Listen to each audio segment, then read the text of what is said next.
এখন একটু গরম আছে ভাইয়া, সরকার পতনের পর পাসপোর্ট ভিসা ছাড়াই তোমরা ভারতের একটা ফিল পাও, ঠিক আছে না? এই ফিলটা কিন্তু আসলে আমরা পাই না। তো তোমাদের আত্মীয় স্বজন কি আছে ভারতের? ভারতের আত্মীয় স্বজন এই দিক দিয়ে নাই, তোমার বঙ্গোপসাগর আছে না, ওই দিক দিয়ে আছে। তো এই সাইডে যদি কোনো হিস্ট্রি বলতে হয় এরকম। এদের হিস্টোরি হচ্ছিল এর আগে যখন বাংলাদেশের লোকজন একটা ব্যবসায়িক ক্ষেত্রে ব্যবসায়িক করার ক্ষেত্রে ওই ওই সাইড দিয়ে গরু বার হচ্ছিল। তো তার মধ্যে মানে বিএসএফ মানে টাকা দিছিল কিছু।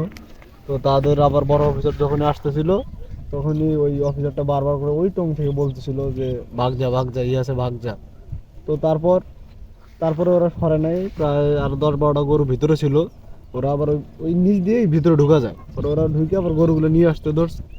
পরে যখনই ওদের বড় অফিসারটা একবার ওদের মেন পয়েন্টে গেছে তখনই গুলি করছিল ওই যে শিমুল গাছটা ওই দিক। ও ওই শিমিল গাছটা ওইখানে কিন্তু একটা মানুষকে মানে হ্যাঁ, বিএসএফ গুলি করছিল, হ্যাঁ।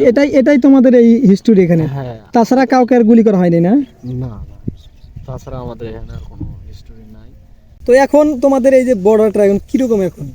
এখন একটু গরম আছে ভাইয়া, সরকার পতনের পর এই তো আমাদের এই দিক দিয়ে যে আশেপাশে যে সবাই এলাকাগুলো আছে এগুলো কিন্তু অনেক দরিদ্র এলাকা। তো এই মানে আমাদের এলাকার লোকজন এই ভারতের এই ঘাস ধরো তারপরে যে ক্ষেত খামারে খাওয়ায় তাদের দরিদ্র অঞ্চলটা বা তাদের অনেক মানে এই উন্নত যে হওয়ার চেষ্টা করতেছে। তারা একটু সংসার চালায় আর কি। হ্যাঁ, সংসারটা চালাচ্ছে।